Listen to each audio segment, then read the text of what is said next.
Listening Library presents Pippi in the South Seas by Astrid Lindgren. Translated by Susan Beard.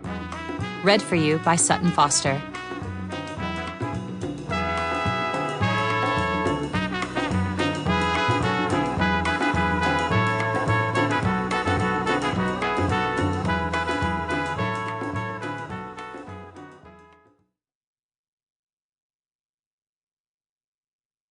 One.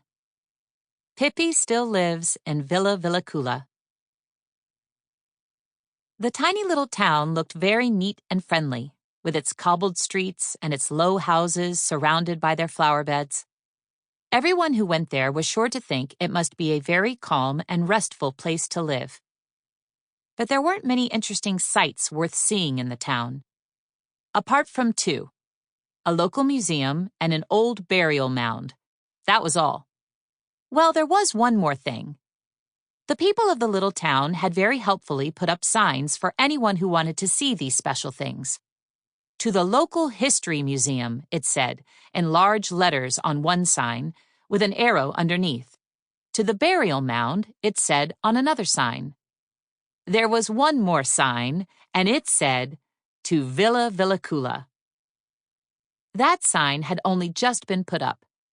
You see, quite a lot of people who had come to visit recently had asked the way to Villa Villekulla, much more often, in fact, than the way to the local history museum or the burial mound. One beautiful summer's day, a man came driving into town.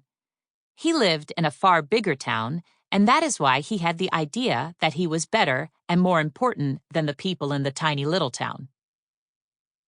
And as if that wasn't enough, he also owned a very smart car and looked like a thoroughly splendid gentleman with his shiny shoes and a thick gold ring on his finger. So perhaps it wasn't surprising that he believed he was somebody terribly posh and distinguished. He sounded his horn loudly as he drove through the streets of the little town so that people would notice him coming. When that fine gent noticed the signs, his mouth widened into a broad grin. To the local history museum. Must be my lucky day, he said to himself. I'll be sure to give that a miss. To the burial mound, he read on another sign. It gets better and better, I see. But what kind of nonsense is that, he said, when he saw the third sign. To Villa Villekulla. What a name. He considered it for a while. A house could hardly be the kind of sight worth seeing like a local history museum or a grave mound. The sign must have been put there for a different reason, he thought. Finally, he came up with a good explanation. Of course, the house was for sale. The sign had been put up for people who wanted to buy the house, to show them the way. The fine gent had been thinking for some time that he would like to find a house in some little town or other where there wasn't as much hustle and bustle as in the big town. He wouldn't live here all the time, naturally, but he would come and stay for a rest now and then. And in a small town, it would be much more obvious that he was a particularly fine and distinguished person. He decided to drive on and take a look at Villa Villekulla right away. All he had to do was follow the direction of the arrow. He found himself driving all the way out to the edge of the little town before he found what he was looking for. And there, on a very dilapidated garden gate, someone had written, in red pen, Villa Villekulla. Inside the gate was a wildly overgrown garden with old moss-covered trees, grass that needed cutting, and masses of flowers left to grow exactly as they pleased. Deep inside the garden stood a house, and oh my goodness, what a house it was! It looked as if it would collapse at any minute. The fine gent stared at the house and suddenly gave a gasp. There was a horse on the veranda! And the fine gent wasn't used to seeing horses on verandas. That was why he gasped. Sitting on the veranda steps in the brilliant sunshine were 3 children. The one in the middle was a girl, with a face covered in freckles, and 2 red plaits sticking straight out. On one side of her sat a very pretty girl with fair curly hair and a blue checked dress, and on the other a neatly combed boy. And on the red-haired girl's shoulder sat a monkey. The fine gent thought for a while. He'd come the wrong way, hadn't he? Surely no one would think of selling such a dilapidated old house. "Hey, kids," he called. "Is this tumble-down old wreck really Villa Villekulla?" The girl in the middle, the one with the red hair, stood up and started walking down the path. The other 2 trailed after her. "Have you lost your tongue?" said the fine gent, before the red-haired girl had even reached the gate. "Is this run-down place really Villa Villekulla?" "Let me see," said the red-haired girl, and she frowned deeply as she thought. "Local history museum? No. Burial mound?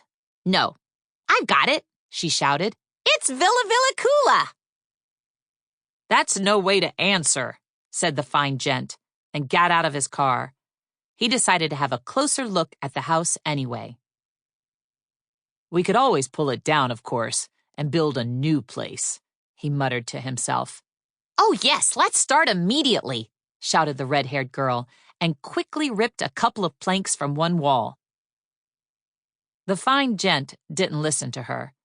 He wasn't the slightest bit interested in little children, and at the moment he had something else on his mind. The garden, in its overgrown state, actually looked rather inviting in the sunshine. If you built a new house and cut the grass and swept the paths and planted proper flowers, even a very grand gentleman could live there. The fine gent made up his mind to buy Villa Villekulla. He looked around to see if there were other things he could improve. Those mossy old trees would have to go, of course. He glared disapprovingly at a thick, knobbly old oak, with its branches growing low over the roof of Villa Villekulla. "I'll have that chopped down," he said firmly. The pretty little girl in the blue checked dress gave a cry. "Oh, Pippi, did you hear that?" she said, sounding distressed. The red-haired girl didn't seem to care, and carried on practicing her hop-skip-jumping up and down the garden path. "Like I said, I'll be getting that dreadful old oak chopped down," the fine gent said to himself.